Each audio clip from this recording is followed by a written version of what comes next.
বন্ধুরা, এইবার আমরা চলে এলাম আবার একটা নতুন ভিডিও, ট্রেকের ভিডিও নিয়ে আপনাদের কাছে।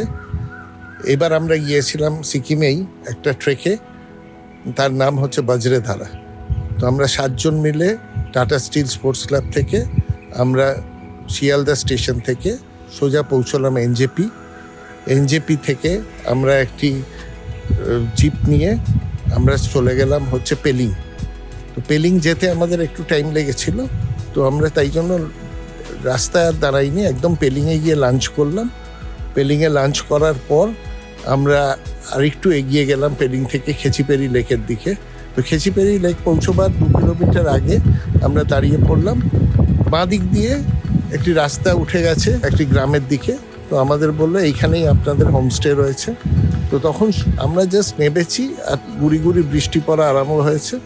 তো আমরা ভাবলাম যে ঠিক আছে, কত দূর আর হবে, আমরা আস্তে আস্তে হেঁটে যাই, তো পৌঁছে যাব, হয়তো 5-7 মিনিটের মধ্যে পৌঁছে যাব।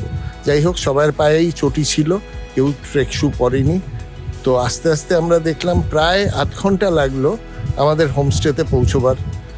তো আমরা যখন হোমস্টেতে পৌঁছলাম রীতিমতো অন্ধকার হয়ে গেছে এবং বৃষ্টিও বেশ জোরে পড়ছিল। তো আমরা প্রত্যেকেই প্রায় আধ ভেজা অবস্থায় হোমস্টেতে পৌঁছলাম। কিন্তু পৌঁছে যেটা অনুভূতি হলো, হোমস্টেটা খুবই পরিষ্কার এবং খুবই সুন্দর, এবং আমাদের রুমগুলো দেখে খুব ভাল লাগলো। তো আমরা সেই রাত্রিরে সমস্ত গোছ গাছ করে আমরা আরাম করে আমরা শুতে পারলাম। এটাই একটা বড় নিশ্চিন্তের ব্যাপার ছিল। তো পরের দিন সকালবেলা যথারীতি আমরা খুব ভোরে উঠে পড়লাম। উঠে পড়ে যেটুকু গোছ গাছ বাকি ছিল সেগুলো কমপ্লিট করলাম। কমপ্লিট করার পর ব্রেকফাস্ট খাওয়ার পর আমরা ট্রেকটা স্টার্ট করি। ট্রেকটা আমরা পুরো জঙ্গলের ভেতর দিয়ে এগোচ্ছি। জঙ্গলের মধ্যে বলতে গেলে পুরোপুরি জঙ্গল এবং আগাছা ভর্তি, তার মধ্যে দিয়ে সরু রাস্তা, সেই রাস্তা ধরে ধরে আমরা এগোচ্ছি। এত ঘন জঙ্গল, মাঝে মাঝে ভয়ও লাগছে কোনো জন্তু জানোয়ার হয়তো বেরিয়ে আসতে পারে। যাই হোক, আমরা মোটামুটি সবাই একসঙ্গে ছিলাম।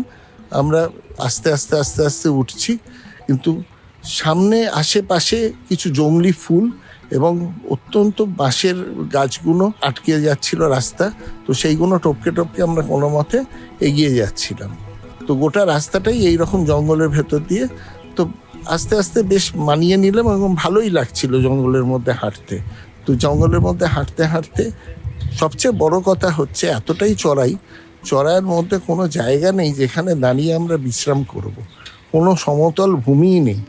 যাই হোক, সেই তুলনায় আমরা হাঁটতে হাঁটতে এগোচ্ছি। এগোতে এগোতে একটা অল্প জায়গায় এলাম। সেখান থেকে ঘুরে দাঁড়িয়ে পুরো পেলিংটা দেখা যাচ্ছিল, খেচিপেরি লেকের ওই পোর্শনটা খুব সুন্দর লাগছিল। হ্যাঁ, তো আমরা সেইখানে খানিকক্ষণ রেস্ট করার পর আবার উঠতে আরম্ভ করলাম।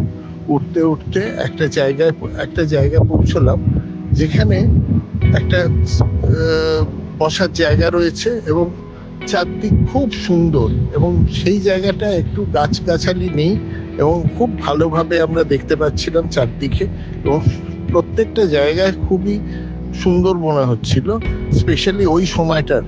তো আমরা সামনেই দেখতে পাচ্ছিলাম আমাদের ক্যাম্পিং জোন। তো আমরা তাই জন্য ওইখানে বসেই খানিকক্ষণ আড্ডা মারলাম।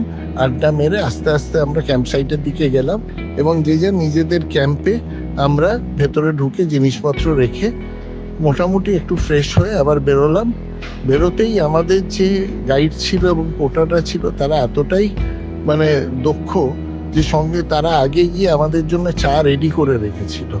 চা, তার সঙ্গে বিস্কিট, তার সঙ্গে কিছুটা ফুলুরির মতো করে দিয়েছিল পাকোড়া টাইপের। সেগুলো আমরা খেলাম। খেয়ে দিয়ে আমরা জাস্ট রিল্যাক্স করতে লাগলাম। জায়গাটার নাম হচ্ছে ভাঞ্জান। তো ভাঞ্জানে কিছুই না, একটা ক্যাম্পিং সাইট রয়েছে, একটু এগোলেই একটা ফাঁকা জায়গা। আবার আমরা পরের দিন চলার পথের জন্য জিজ্ঞেস করতেই আমাদের দেখালো আবার সেই ঘন জঙ্গলের মধ্যে দিয়ে আবার রাস্তা উঠে গেছে। মাঝে মাঝেই আমরা রোডোডেনড্রন ফুল দেখতে পেয়েছি এবং তাতে খানিকটা হলেও আমাদের ক্লান্তি দূর হয়েছিল। যাই হোক, এর পরের দিন অপেক্ষা রয়েছে যে কীরকম রাস্তা হয়। আমরা সবাই আবার গল্প আরম্ভ করতে লাগলাম কীরকম রাস্তা হবে পরের দিনের। আর তার মধ্যেখানেই আবার এক রাউন্ড কফি হয়ে গেল। আমাদের গাইড এসে আমাদের সঙ্গে জয়েন করলো, পরের দিনের রাস্তা সম্পর্কে বলল। পরের দিনের রাস্তা বলল যে এটা নাকি আরো চড়াই, এবং আমরা সেই শুনে বললাম আর চিন্তা করে লাভ নেই, পরের দিনই দেখা যাবে কি রকম চড়াই। তাই জন্য আমরা খাওয়ার অপেক্ষায় রইলাম। তাড়াতাড়ি আমাদের ডিনার দিয়ে দিল, 8:30টার মধ্যে আমরা ডিনার খেয়ে শুয়ে পড়লাম। তো সবাই খুব ক্লান্ত ছিল। পরের দিন ভোরবেলা উঠতে আমরা দেখলাম সব গোছগাছ আরম্ভ হয়ে গেছে ওদের। আমাদের ব্রেকফাস্টও তৈরি হচ্ছে একদিক দিয়ে। তো আমাদের ব্রেকফাস্ট খেয়ে আমরা আস্তে আস্তে আবার আরম্ভ করলাম ওপরের দিকের জার্নিটা। তো আমরা ট্রেক করে ওপরের দিকে উঠছি সেই জঙ্গলের ভেতর দিয়ে, যেরকম হয়।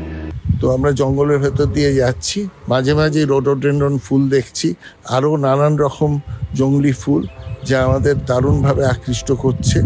আমরা ফুল দেখতে দেখতে ওপর দিকে যাচ্ছি। এখানেও কোনো দাঁড়াবার জায়গা নেই, একভাবে চড়াই, এবং এই চড়াইটা গতকালের থেকেও আরও বেশি। আমাদের সঙ্গে কবিতা রয়েছেন, উনি আমাদের সবচেয়ে সিনিয়র মোস্ট মেম্বার। আমরা সবাই চিন্তা করছি উনি যখন যেতে পারছেন আমরাও নিশ্চয়ই যেতে পারবো। আমাদের ইয়াং যারা রয়েছে 3জন, দীপক রয়েছে তার মধ্যে, ঋষিরাজ রয়েছে আর রাহুল রয়েছে। 3জনের প্রচণ্ড এনার্জেটিক, এবং দেখে মনে হচ্ছে না এটা তাদের ফার্স্ট ট্রেক, এবং তারা প্রচণ্ড এন্থুতে তারা সামনের দিকে এগোচ্ছে। আর বিক্রম আর সৌরভ যথারীতি তারাও গোটা টিমটাকে সামলাচ্ছে। আর আমি একদম পেছনে অ্যাজ এ লিডার, আমি সব টিমের পেছনে গিয়ে আমি দেখছি কার কোনো যদি অসুবিধা না হয়, সেইভাবে আমরা এগোচ্ছি। এগোতে এগোতে আমরা একটা টাইমে দেখলাম একটু ফাঁকা ফাঁকা লাগলো, গাছপালাগুলো একটু কমে গেল, এবং আমরা একটা টপের দিকে আসতে চলেছি। তো আমরা আস্তে আস্তে আসতেই দেখলাম সেই আকাঙ্ক্ষিত জায়গা বজ্রধারা। দেখলাম প্রচুর গাছ রয়েছে, যেগুলো বাজ পড়ে তার খণ্ডগুলো রয়েছে, ওপরে গাছ বলে কিছু নেই, এবং ফাঁকা জায়গা, কিন্তু পুরো জায়গাটাই হচ্ছে হোয়াইট আউট হয়ে রয়েছে, যার ফলে আমরা কোনো কিছুই ভালো করে দেখতে পাচ্ছি না। তো আমাদের টেন্ট রেডি ছিল, সেই আগের দিনের মতোই আমরা টেন্টে গিয়ে আমাদের স্যাকট্যাকগুলো রাখলাম, জায়গাটা ভালো করে দেখতে লাগলাম। চারদিকে ওই রকম খণ্ড, গাছের খণ্ড রয়েছে, বাজ পড়ে। এটা পরে আমরা শুনলাম, আমাদের যে গাইড তিনি আমাদের বললেন যে 1970 সালে একটা ভয়াবহ বাজ পড়েছিল, যার ফলে এই জায়গাটা পুরো গাছগুলো একদম খণ্ডভাবে রয়ে গেছে, এবং গাছপাছ সব উড়ে গেছে, যার ফলে পুরো জায়গা থেকে ফাঁকা হয়ে যেতে কাঞ্চনজঙ্ঘার ভিউটা একদম খুব সুস্পষ্ট এবং ভালো, অত্যন্ত ভালো হয়ে গেছে।